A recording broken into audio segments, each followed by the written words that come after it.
घने जंगल के बीचों बीच एक झोपड़ी थी जिसमें उमा देवी अपनी 15 साल की पोती मीनू के साथ रहती थी। मीनू रोज सवेरे जंगल में घूमकर गोबर इकट्ठा करती और उसके उपले बना लेती। झोपड़ी नदी किनारे थी तो दादी वहीं पर इमली के पेड़ के नीचे खटिया लगाकर आराम करती। अरे तुम्हें भी खाना है? आज बस ये शकरकंदी ही है, ये खा लो। कल तो ताजे गाजर लेकर आऊंगी तुम्हारे लिए, लो खाओ। गिलहरी तो शकरकंदी लेकर पेड़ पर चली गई, लेकिन खरगोश ने उसे छोड़ दिया और जंगल में भाग गया। तो मीनू हंसने लगी। शैतान कहीं के, तुम्हें सिर्फ गाजर पसंद है? उसी वक्त पीछे से दादी उमा देवी आवाज देती है। अरे बेटा मीनू, उस खरगोश को छोड़ यहाँ आ। देख बारिश का मौसम बनने लगा है, हमें जंगल से सूखे पत्ते और सूखी लकड़ियाँ लाकर झोपड़ी की मरम्मत करनी पड़ेगी। लगता है इस बार बारिश का मौसम जल्दी ही आने वाला है। मीनू अपनी दादी के पास आती है और बड़े प्यार से बोलती है। हाँ दादी, जानती हूँ, मैंने सब देख भी लिया है। झोपड़ी के कौन कौन से कोनों को ठीक करना है। कल हम जंगल में जाकर जरूरी सामान ले आएंगे। बेटा, अब मैं तो काम करते करते थक जाती हूँ। सोचा था थोड़े पैसे जोड़कर गांव में घर ले लेंगे, लेकिन गांव से सटकर मार्केट बन गया है, इसीलिए हमारे फल और लकड़ियाँ कोई ले ही नहीं रहा। पैसे कैसे जोड़ेंगे? कोई बात नहीं दादी, इस बार भी हम झोपड़ी को ठीक करके बारिश का मजा लेंगे। उमा देवी अपनी पोती के साथ जंगल में पिछले 10 सालों से रहते थे। जब से मीनू के मम्मी पापा शहर गए थे और उनके लापता होने की खबर मिली थी। दरअसल उमा देवी और मीनू एक आदिवासी कबीले से थे जो जंगल में ही रहते थे, और मीनू के मम्मी पापा गए तब से उमा देवी अपने कस्बे, अपनी बस्ती छोड़कर जंगल में ही चली गई थी। दादी, आप सबसे अच्छी हो, मेरा कितना ख्याल रखती हो। बड़ी होकर तुम्हें भी मेरा ख्याल रखना पड़ेगा मीनू। अब बूढ़ी हड्डियाँ चटकने लगी है। क्या दादी, आप भी ना? दादी, वो देखिए चिड़िया का घोंसला। अरे ये इतना नीचे क्यों बनाया होगा चिड़िया ने? क्या मैं नजदीक जाकर देखूं दादी? नहीं बेटा, अगर नन्हे बच्चे होंगे तो उन्हें डर लगेगा। उमा देवी और मीनू ने देखा एक बेर के पेड़ की सबसे नीचे डाली से लगकर ही चिड़िया ने अपना घोंसला बनाया था। कुछ नहीं होगा दादी। मीनू धीरे से नजदीक जाती है और देखती है 2 सुंदर चिड़िया के बच्चे घोंसले में सो रहे हैं। उमा देवी नजदीक जाती है। दादी, आवाज धीमी रखो, ये सो रहे हैं। अरे चलो, उसकी माँ आ जाएगी तो परेशान होगी। ठीक है दादी, चलो बच्चों, फिर कभी मिलेंगे, ध्यान रखना अपना। आगे जाकर मीनू और उमा देवी जंगल में एक सूखे पेड़ की लकड़ियाँ काटने लगी। फिर मीनू ने कुछ पत्ते जमा किए और ऊपर देखा तो आसमान में काले घने बादल छाने लगे थे और धूप भी ढलने लगी थी। दादी, अब हमें जाना चाहिए, अगर बारिश हुई तो ये सब गीला हो जाएगा। ठीक है बेटा, चलो चलते हैं।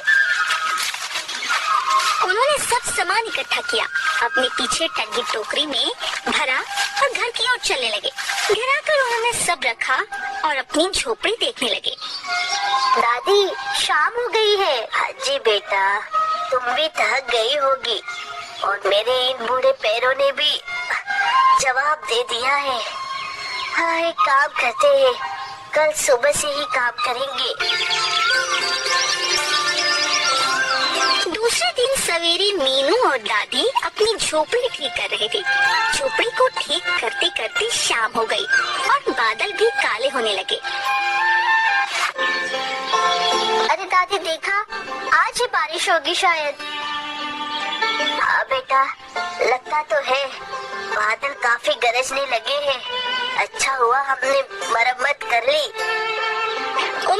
और मीनू ने जल्दी ही काम खत्म करके सारा जरूरी सामान झोपड़ी के अंदर ले लिया, क्योंकि काफी तेज बिजली कड़कने लगी थी। बेटा चलो अब खाना बना लेते हैं, बाद में अंधेरा बहुत होने वाला है। हाँ दादी, मुझे तो बहुत भूख भी लगी है। आज तो दाल रोटी बनाते हैं, जो तुम्हें खाना हो बेटा। दोनों दादी पोती ने खाना बनाया। उसी वक्त बारिश भी शुरू हो गई और खाना खाते वक्त मीनू खिड़की से बारिश होते हुए देख रही थी।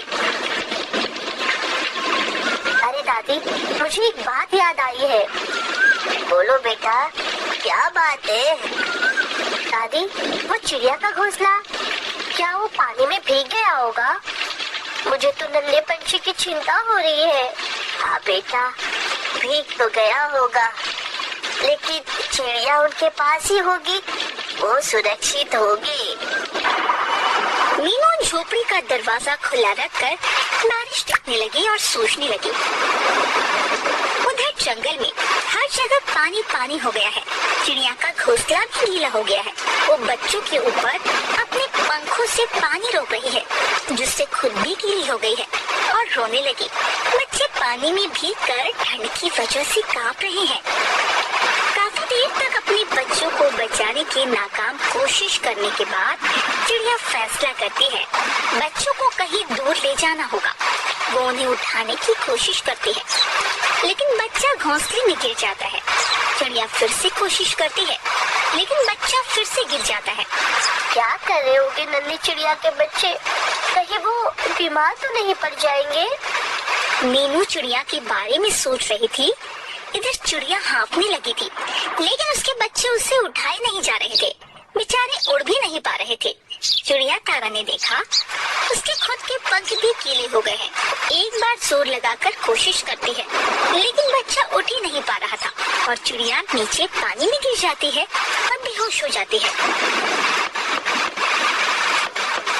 अचानक से कोई दरवाजा खटखटाता है तो मीनू की नींद खुलती है। कौन हो सकता है? अरे क्या हुआ बेटा? किस चीज की आवाज है ये?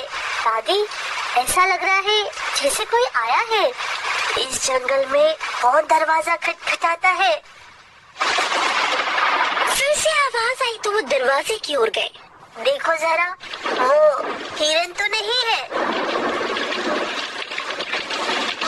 दोनों दरवाजा खोलते हैं तो देखते हैं चिड़िया बेहोशी की हालत में पड़ी है और धीरे धीरे बोल रही है, बचाओ, थोड़ी मदद कर दो, बचाओ। उमा देवी और मीनू हैरान हो गए। एक चिड़िया बोल रही है। अरे दादी, ये तो बोल रही है। वो तो ठीक है, लेकिन इसको बहुत सर्दी लग गई है। चलो इसे अंदर ले जाए। उमा देवी और मीनू तारा को गर्म कपड़े में रखकर थोड़ी गर्मी देती है तो वो होश में आती है। अरे अरे, मेरी सोनू मोनू घोंसले में भीग गए हैं, उनकी मदद कर दो। क्या वो अभी भी घोंसले में है? तुम्हारा घोंसला तो ठीक है। नहीं, मेरा घोंसला टूटने लगा है और मेरे बच्चे मर रहे हैं। मेहरबानी करके उन्हें बचा लो। उमा देवी खिड़की से देखती है, तेज बारिश हो रही है और बिजली भी कड़क रही है। हे भगवान, नन्हे पक्षी का ध्यान रखना। चलो दादी, उन्हें घर लाते हैं। सुनो, तुम यही घर पे ही रहो, अपने बच्चों के बारे में चिंता मत करो। मीनू उसे पुचकारती रही और दादी ने एक मोमबत्ती जलाकर उनके पास रखी। फिर दोनों कुछ पत्ते हाथ में लेकर निकल गए। रास्ते में उन्हें काफी तकलीफ हुई, बहुत जोर की हवा लग रही थी। वो घोंसले के पास पहुँचे तो उसके ऊपर एक पत्ता रखा था और नीचे बच्चे ठंड में ठिठुर रहे थे। दादी, आप इस घोंसले को ही निकालने में मेरी मदद करो। बड़ी मुश्किल से दोनों ने घोंसला निकाला और बच्चों को देखा। वो पानी से भीगे अधमरे हो गए थे। बेचारे तड़प रहे हैं। अच्छा हुआ हम पहुंच गए।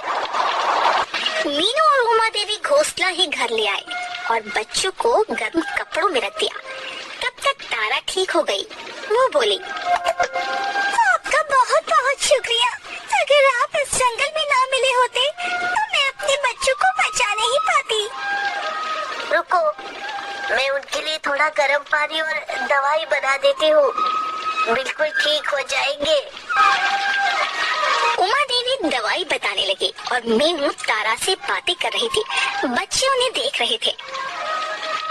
मेरा नाम मीनू है, तुम कौन हो? मैं तारा हूँ, दूर के जंगल से यहाँ आई थी अपना घोंसला बनाने। इस बार बारिश का मौसम जल्दी शुरू हो गया, नहीं तो सोनू मोनू उड़ जाते। दुखी मत हो तारा, अब वो सुरक्षित है, जल्दी ही ठीक भी हो जाएंगे। उमा देवी ने दोनों बच्चों को कुछ बूंदे दवाई की दी और बचा पानी तारा को पिला दिया। अब ये सुबह तक बिल्कुल ठीक हो जाएंगे। बहुत बहुत धन्यवाद दादी आपका। अगली सुबह तक बारिश बिल्कुल बंद हो चुकी थी। तेज धूप निकली थी। मीनू दरवाजा खोलकर झोपड़ी से बाहर आती है। तारा भी उसके पीछे आती है। बच्चे अभी भी कपड़े में ही हैं और सुस्ता रहे हैं।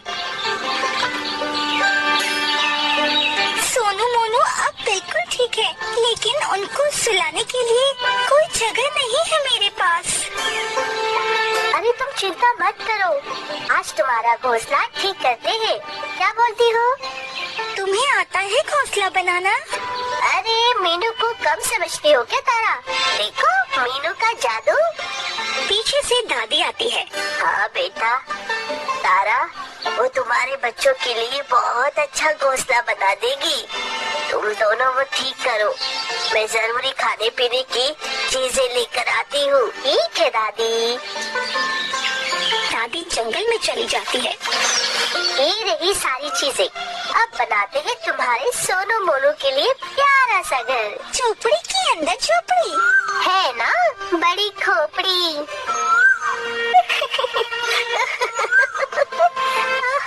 फिर मीनू तारा का घोंसला हाथ में लेती है। उसमें सुई धागे से सिलाई करती है।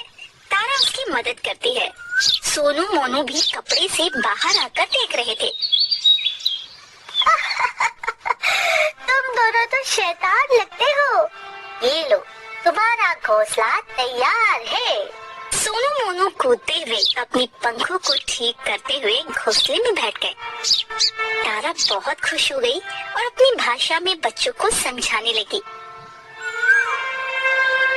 लगता है उन्हें काफी आराम मिला है तुम्हारे बनाए घोंसले से मीनू। कहा था ना पसंद आएगा। ये तो घोंसले में पड़ते ही सो गए। जादू है तुम्हारे हाथों में मीनू। मैं हर साल तुम्हारे हाथों से ही घोंसला बनवाऊंगी। क्या बात कर रही हो? दोनों हंस रही थी। तभी उमा देवी आती है। सारा सामान नीचे रखती है और थैले से निकालकर मीनू और तारा को देती जाती है। देखो मीनू, आज नए बेर मिले हैं, तुम लोग खा लेना। ये पत्थर भी मिले हैं और बारिश का ताजा पानी भी ले लिया है। ये तुम्हारे नन्हे शैतानों के लिए तारा। अरे वाह! उमा देवी ने छोटे छोटे हार बनाए थे। सोनू मोनू घोंसले से बाहर आते हैं और तारा उन्हें पहना देती है। वाह, ये तो किसी कबीले के सिपाही लगते हैं। चलो बाहर खेलते हैं। ठीक है बेटा, तुम लोग बाहर खेलो और मैं खाना बना लेती हूँ। बाहर निकलकर मीनू ने सीटी बजाई। एक पेड़ से गिलहरी उतर कर आई। बिल से खरगोश भी उछल कर आया और दो नन्हे हिरन आए। अरे वाह मीनू, तुम तो इन सब की भाषा जानती हो। नहीं नहीं, लेकिन बचपन से इनके साथ हूँ तो ये मुझे समझते हैं। सब मेरे पक्के दोस्त हैं।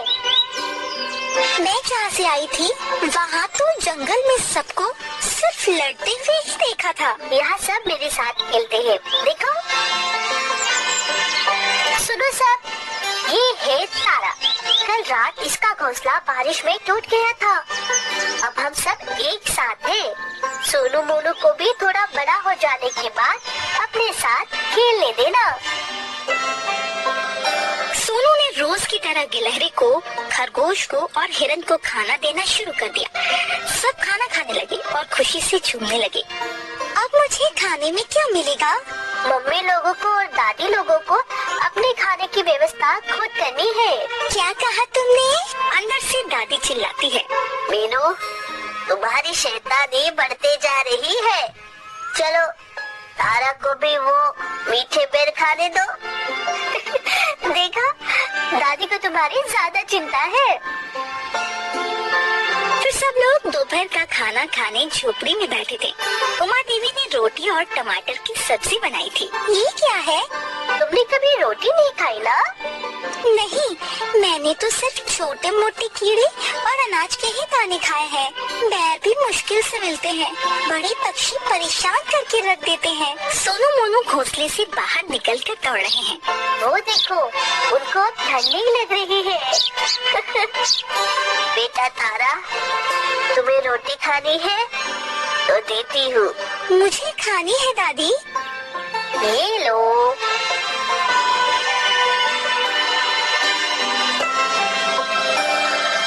अरे वाह, ये तो सच में बहुत अच्छी है।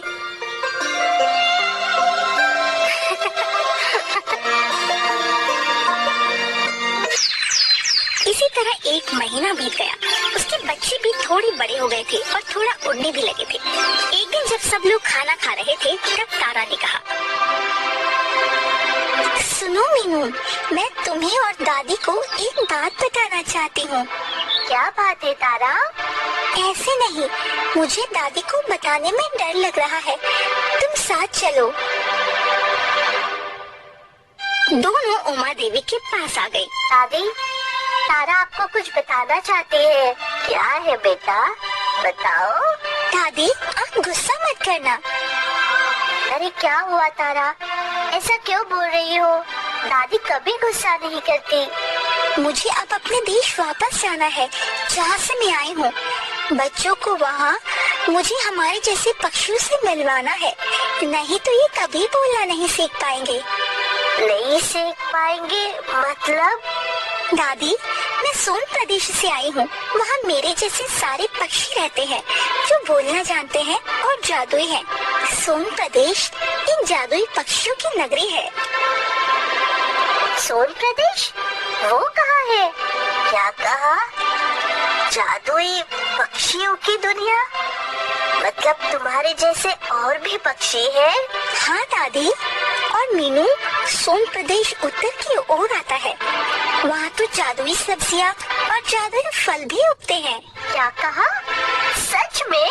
हाँ, और वो भी बोलते हैं। तो तुम भी जादू जानती हो? और तुम यहाँ क्यों आई थी? मैं सोन प्रदेश के जिस गांव में रहती हूँ, वहाँ एक प्रथा है। हमें बच्चों को पहले जंगली पक्षियों की जिंदगी से रूबरू करवाना होता है, फिर उन्हें हमारी शक्तियाँ मिलती है। हाँ, मैं जादू जानती हूँ। ये तो सच में कमाल का है। मतलब तुम भी जादुई चिड़िया हो? मैं कोई चिड़िया हूँ ही नहीं, मैं तो सोन पक्षी हूँ। क्या? सोन पक्षी? वो क्या होता है? वो बस उत्तर में पाया जाता है, लेकिन हाँ, मैं जादुई हूँ, इसीलिए तो बोल पाती हूँ। सोन पक्षी चिड़िया जैसे होते हैं? नहीं, ये मेरा असली स्वरूप नहीं है।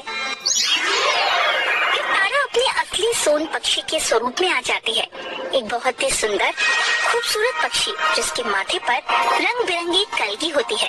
अरे वाह, तुम तो बहुत सुंदर हो तारा। वाह बेटा, तुमने अपने बच्चों को पालने के लिए इतनी ईमानदारी बताई कि बारिश में भी जादू का नहीं, मदद का इस्तेमाल किया। दादी, जब बात ईमानदारी की आती है तो जीवन में वही जीता है जो जैसा बोलता है वैसा ही करता है। और आप लोगों ने भी मेरी मदद करके साबित कर दिया, जंगल में रहने वाले इंसान शहरी लोगों से ज्यादा भरोसेमंद होते हैं। आपने एक लाचार माँ की मदद की, उसके बच्चों को बचाने में, ये मैं कभी नहीं भूल सकती। बिल्कुल सही कहा तारा, जब ईमानदारी से बड़ा कोई जादू नहीं होता। हाथ में इतनी शक्तियाँ होने के बाद भी साधारण जीवन जीना एक बड़ी बात है। लेकिन तारा, मुझे तुम्हारे जाने का दुख हो रहा है। दुख तो मुझे हो रहा है। मैंने आप लोगों की बातें सुनी। पिछले 1 महीने से आपकी हालत देखती रही। दादी 10 साल से गांव में एक घर बनाना चाहती थी। मैं आपको मेरी मदद करने और सोनू मोनू को बचाने के लिए एक भेंट देना चाहती हूँ। कैसी भेंट? बस देखती जाओ दादी।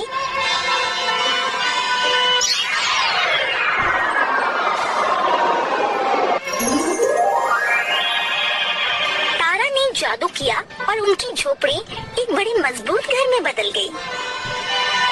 मुझे पता है आपको गांव में रहना भाएगा नहीं, इसलिए यहाँ घर बना दिया। आप चाहे तो गांव में ले जा सकते हैं। नहीं बेटा, तू सही कह रही है।